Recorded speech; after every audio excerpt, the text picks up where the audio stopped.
In today's lesson, we are going to learn how to prove that a line to a circle might be a tangent. Now, whenever we are asked to prove whether a line to a circle is a tangent, there's only two reasons that we can use.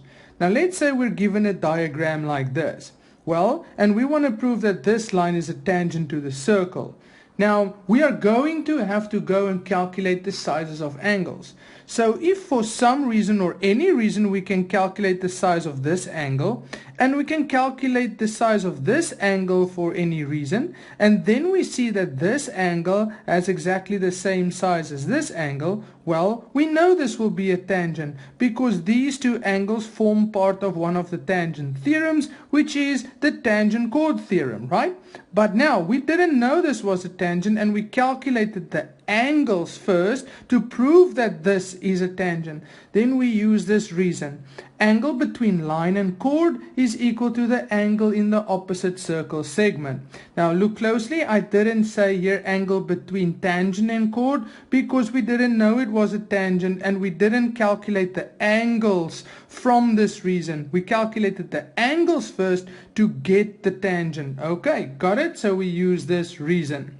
Now, the same reason applies if we couldn't calculate this angle, we couldn't calculate that angle, but we calculated this angle, and then for some reason we calculated this angle, and then we saw that this angle is the same size as this one.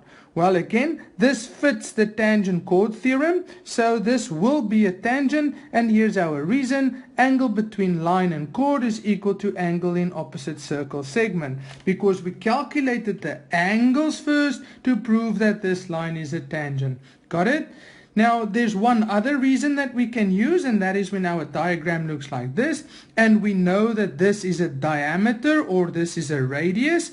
Well, then we also know if we can calculate this angle and then we see, hey, but this angle is 90 degrees, then it means this has to be a tangent because it fits the theorem of a tangent and a radius forms a 90-degree angle, right?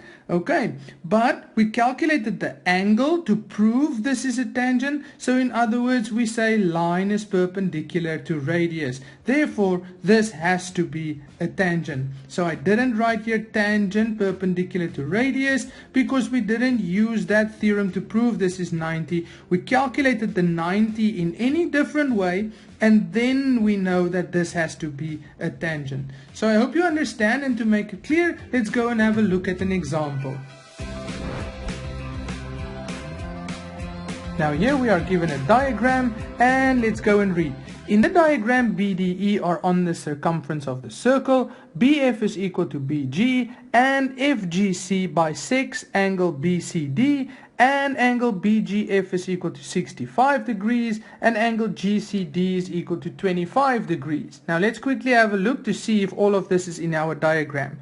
Well, BF is equal to BG, there are our two indicators, and then they also said that BDE is on the circumference of the circle, BGF is 65 degrees, and GCD is 25 degrees. They also tell us that FGC bisects this angle. In other words, if this is 25, then this one will also be 25. Now, let's go and see whether BC is a tangent, because we want to prove that BC is a tangent to the circle. So we don't know it is one, we want to prove it. So we're going to have to calculate the sizes of angles. Now, there's something I already don't know. I don't know that EFB is the diameter. And because I don't know it, well, I cannot try and calculate this as 90 because I don't know this is a diameter. So what I'm going to do is I'm going to try and show that this angle here is equal to this angle, because then we satisfy the theorem that says angle between tangent and chord. Okay, so here we go. Let's go calculate angles. So my first one is angle F1. So angle F1 is 65 degrees because it's angles, equal angles, opposite equal sides, because those two sides are equal. So this is an isosceles. Then I can calculate angle F2. That's 115 degrees because this is angle on a straight line. So angle F2 is equal to 115 degrees, angles on a straight line. Then I can also calculate angle E because this is the interior angles of this triangle, right? So angle E is 40 degrees because the interior angles of triangle FCE. There we go. Then I can also calculate angle C1, and that's 25 degrees. That was given to us. So we're going to write angle C1 is equal to 25 degrees. It was given because they said that FGC bisects angle BCD. There we go. Now I can also calculate G2, which is angles on a straight line. So G2 is equal to 115 degrees because the angle's on a straight line.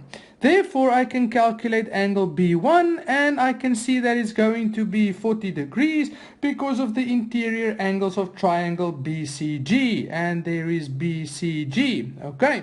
Now, we already proved what we wanted to show, that angle B1 is equal to this angle E, both are 40. So therefore, BC is a tangent because the angle between line and chord is equal to the angle in the opposite circle segment.